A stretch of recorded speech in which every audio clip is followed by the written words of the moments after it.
It's a good idea. Can I saw? I saw today. He's starting today. December now. Oh, Yeah, it starts today, doesn't it?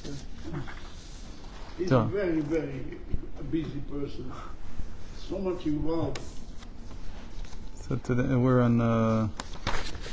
This page.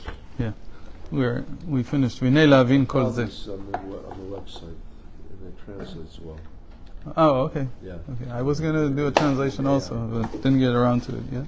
So today's the 10th, the 10th, 8th, 9th. What are we? 9th. Talk about the ninth. 9th of December, the 19th of Kislev, the Rosh Hashanah of Chassidus, the day the Alter Rebbe was released. The last few hours of the day, it was also a Tuesday that year.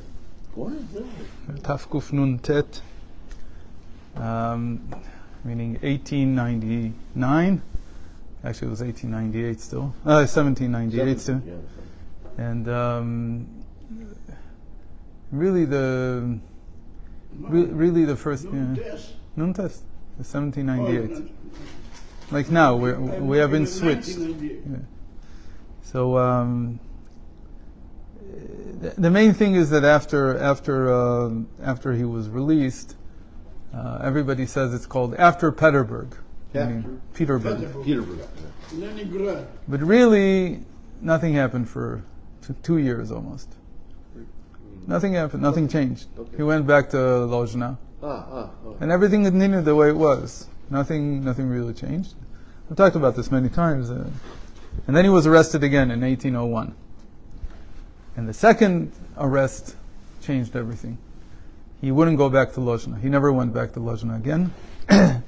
He stayed in Peterburg until he met a baron. There was a baron there. I can't remember his name right now. A baron, No, it was a non-Jew. I don't remember. And he had lands in Liadi. Yeah.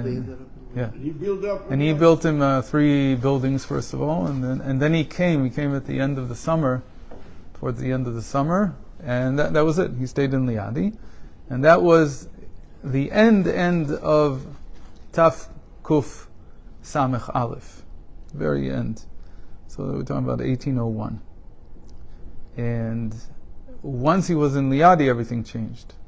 So that summer already, he took one of the most important short pieces he had taught in Lozhna, called Zecher Rav Tuvcha Yabiu, and he expanded on it tremendously, and that became his his tribute to the Baal Shem Tov.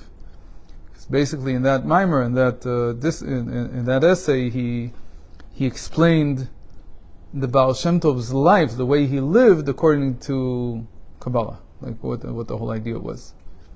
And that's very, very seminal mimer that we should learn at some Also, point. when he came out, the first thing he made sure is no machlekes. Right, he had other stuff to take care of before he shifted gears and built on the whole thing that from now on I'm teaching Chassidus openly and in a whole different way, and so on. Okay. We're now in Derech Mitzvotecha, the first mitzvah of Priya V'Rviyah, of having children, and we're halfway down the first page Aleph, and there's 2 dots, and it says V'inei lavin kol zeh, to understand all this. V'inyan pu'ulata adam v'shat hazivug v'amshachat nefesh. And what is the action of man? What do we do? What does it mean that when there's intercourse, you are drawing down a nefesh? You're drawing down a anima. And which nefesh does he mean? He means, obviously, the nefesh elokit, the divine anima, the divine soul. Because that's what's being drawn down. Although in the Tanya, it says that what the parents really draw down is the animal soul. It's the levushim, it's called. Call it the character traits of this child. That's really what the parents are doing. But it's divided really into 2 parts. This is the end of chapter 1 in the Tanya. There he says, he brings the Zohar and he asks a question. And the question is that it seems that the parents don't determine very much. So what do they determine? He says, really in their thoughts, what they think about, or what they have in mind during their intercourse, that determines the character traits of the child. Character traits means, is he going to be quick, slow, someone who's witty, who's boring, personality, basically personality. And the higher element of what kind of soul comes down, that has to do with their intent, not with their actions, not with how they act during intercourse, but what they intend to bring down. And that, most people, first of all, don't think about that. No, right. They don't even. I mean, that's not part of the. It's not part of the event. Yeah. But if there is someone who does, then they draw down a soul based on their intent. And that's. שהרי נודע שהנשמה טרם ירידתה לגוף הייתה עומדת למעלה, because we know that the soul, before it is drawn down into the body, and here we're talking about the divine soul, which is in their intent, the parents' intent. So, sorry, I skipped a line. צריך להקדים תחילה עניין ירידת הנשמה לעולם הזה, למה הוא? So first of all, this is the main question that this mimer, this piece on being fruitful, multiplying, wants to answer, is why, in the first place, does the soul need to come down into this world? And when we say that, we don't mean why do there need to be human beings? It's not the same thing. Why this particular soul? No, in general. Why does this high aspect, the highest aspect of the human being, the divine soul, why does it need to come down? You could be perfectly fine. Oh, up there and stay there. You could be perfectly fine as a human being without a divine soul. God did the paradise. Oh. Because the animal soul is enough to exist. Yeah. So if you're only talking about the preservation of the species, we don't need the divine soul. you don't need the divine soul. You don't need the third partner, as it were. Yeah. What do you need? You only need two parents. And they can replace themselves or not replace themselves if they don't want to. But that's one aspect of things. And that, in that respect, a human being is no different than any other species in the world, than an animal. That they also want to have offspring. It's a natural thing. Did God bring down divine souls? Sometimes, yeah. There's a ger. There's a person who becomes a ger. Generally not. Okay. But in any case, so why suddenly does this high divine soul need to come down into this world? Why do we find these people? Which people? So, if you're not a Jew, you would say, oh, these are the special, 1 in a million type people. Right. If you're a Jew, you say it's 1 in 1,000. Oh, wait, not every Jew? Every Jew. One in 1,000 of people in the world. Okay, yeah. And if you're not Jewish, you say 1 in a million. Yeah, you're right. It's just how people perceive this. A non-Jew will say every 1 in a million people, or maybe 1 in a billion people, is a special, special soul. A Jew will say every 1 in 1,000 people. Why? Because all the Jewish people have this soul. Yeah. Do they act on it? Do they use it? So on and so forth. That's a different question. But the question still remains, why add this into the mix? Why are you bringing the soul down? Because we know that terem yiridata laguf, before the soul came down, הייתה עומדת למעלה ונהנית מזיו השכינה.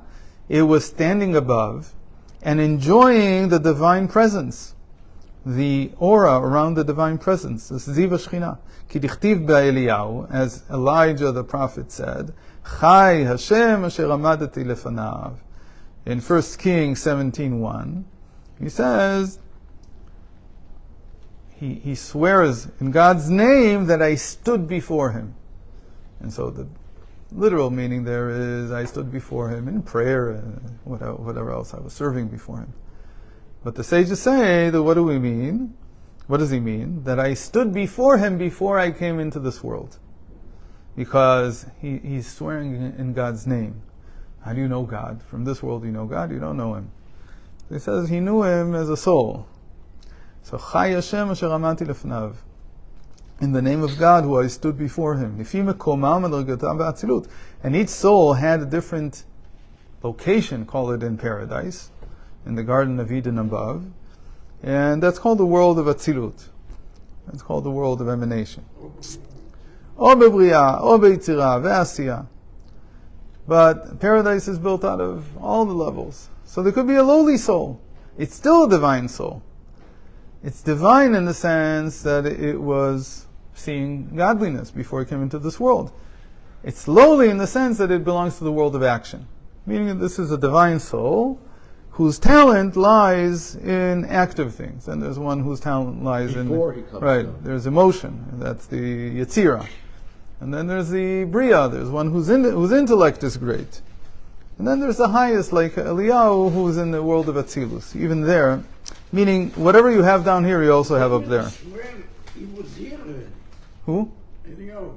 Yeah, okay. He was here. He was here. I was Right, there. I was there. You remember this. ולמה זה תרד פלאים בגוף חומרי המסתיר על אור קדושת השם הנמשך ורודף בטבעו אחר הנעת העולם הזה? So why would this soul be willing or be brought unwillingly down into the physical body? The question is why God made like this. Right. Well, what is it good for? What do you need? Okay, because he wants it. Okay, so the question is, can we do better than he wants it? Meaning, we want to understand why. And put the soul into a physical body that conceals the holiness of God, and instead it's constantly pursuing its nature. So it's counterintuitive. Right? Why do this? Why? What good is it? Achar hana'at olam hazeh, who wants pleasure from this world. Shem yisodo v'tivo. This is its nature. The nature of the body is to seek pleasure, physical pleasures. The question is, why do you put the soul into it? If you want the soul to continue doing its thing, keep it in Keep it paradise. there. Yeah, why are you bringing it down? That's the real question that's hiding behind this mitzvah of being fruitful and multiplying. So if we were just talking about, we said there's another pasuk, Lashevet Yetzara, that God created the world to be inhabited, to be civilized. It wouldn't be such a big question.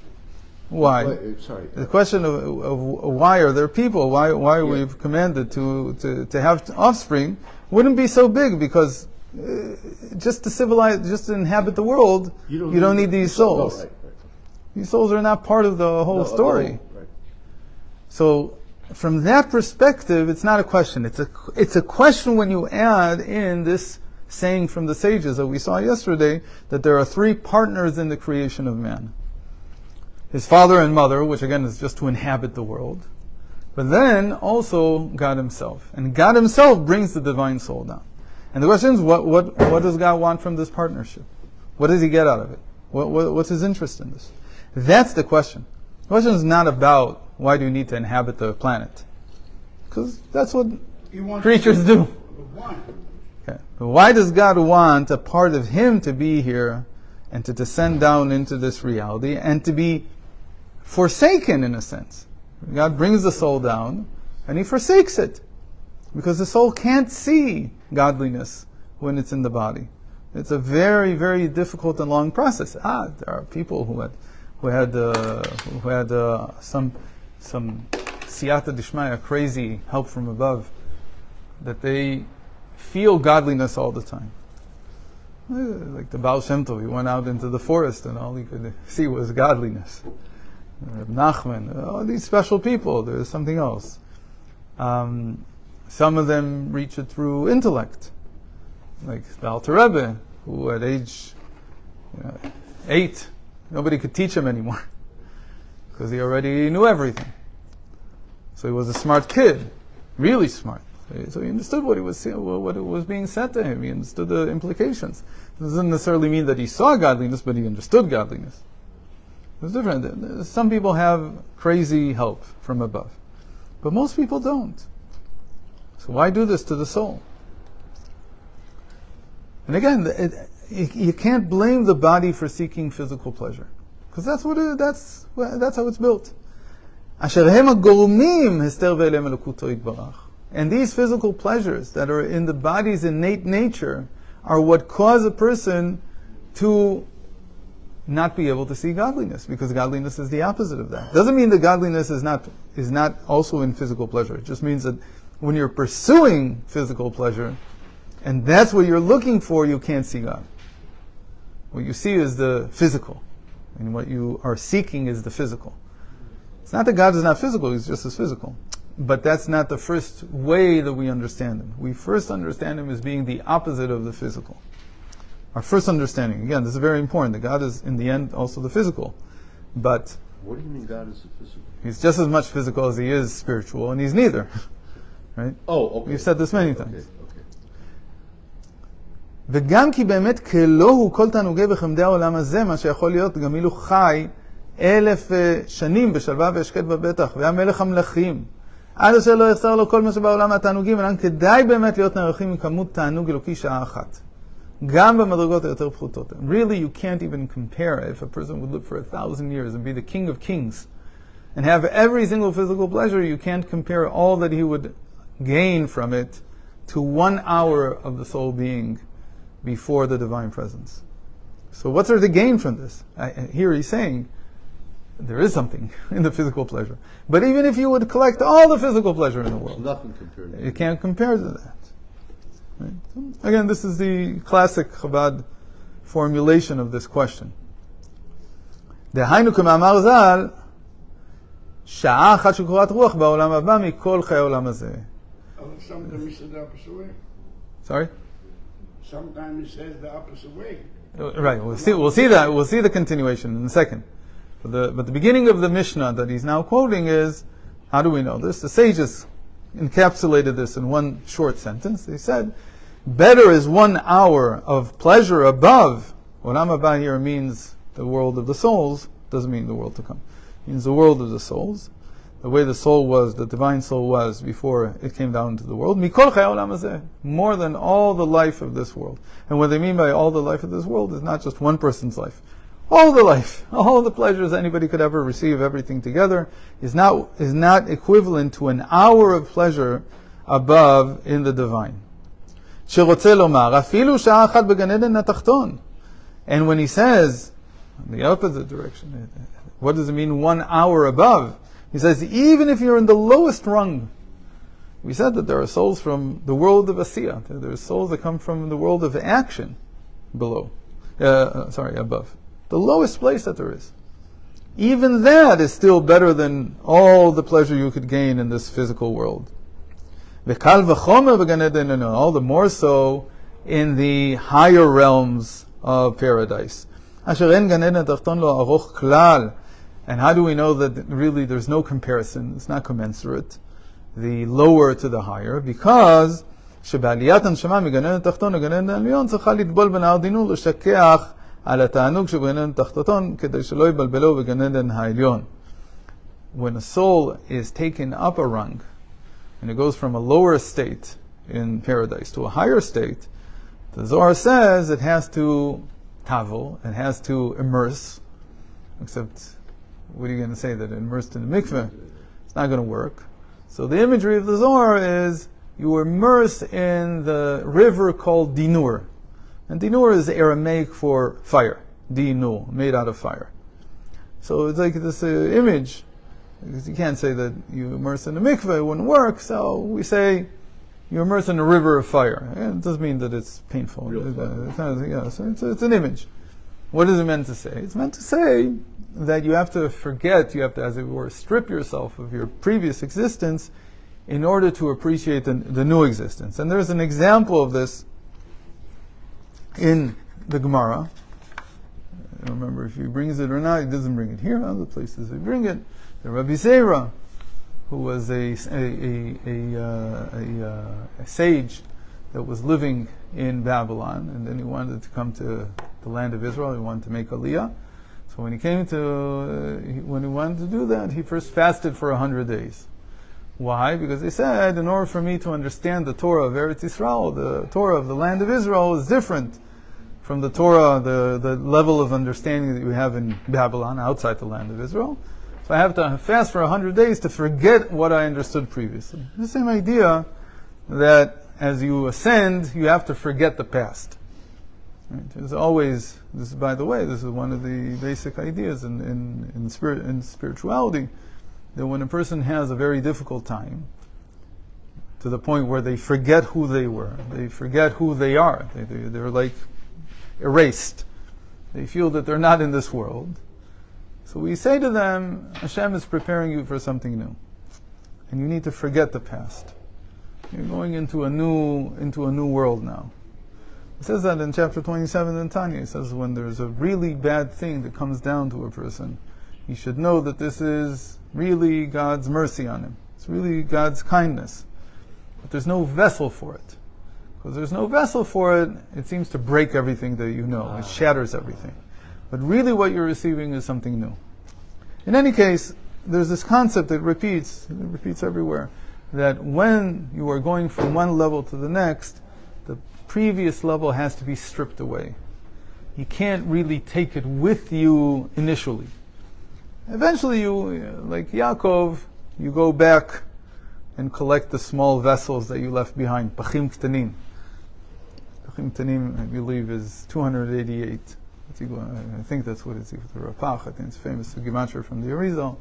It means that you have to collect all the sparks that you left behind. But initially you have to leave them. You can't take them with you. You have to go back come into something new. So that's how great paradise is. That even the lowest levels, when you go to the next higher level, you have to forget everything that you did previously. And the same thing happens when a person passes away. In order to enter into paradise again, into the Garden of Eden again, so he has to forget the vision of this world. He has to forget slowly, over 12 months, you forget what it was like to be in time and space. You mean after a person passes away. So there's a transition period. And during that transition, you need to forget what it was like. Ki hu mamash kmo machshava zara shembalbel, because really it will confuse you. It's like thoughts that confuse you. You have to learn how to put the past behind you. And even a good thing that was in the previous level that you were at will confuse you about the new level. אם כן יכול כל משכיל על דבר לצייר עוצם הפלאת ערך תענוג הגן עדן העליון. And so we understand how great the higher levels of paradise are. ויש עוד מדרגות רבות למעלה מזה. And there's even higher levels of that. הגם שלא נזכרים בספרים, רק שני בחינות אלו. In general, the Zohar will just talk about lower paradise, higher paradise. It won't talk about anything higher, but there's many, many levels that we know from different books.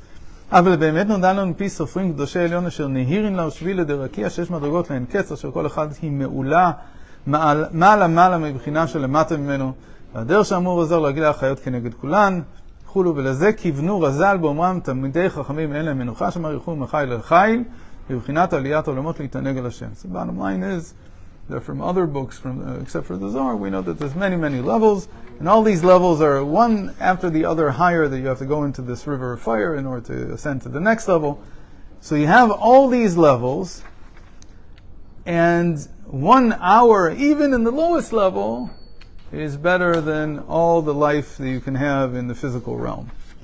So that's just strengthening the question. Why in the world would the divine soul come down? Okay, so good yontiv. And this is the greatest yontiv because it's a weekday. You can do anything you want. You can drive to a Farbrengen. You can drink. You can have music. You know, it's a yontiv for the 21st century.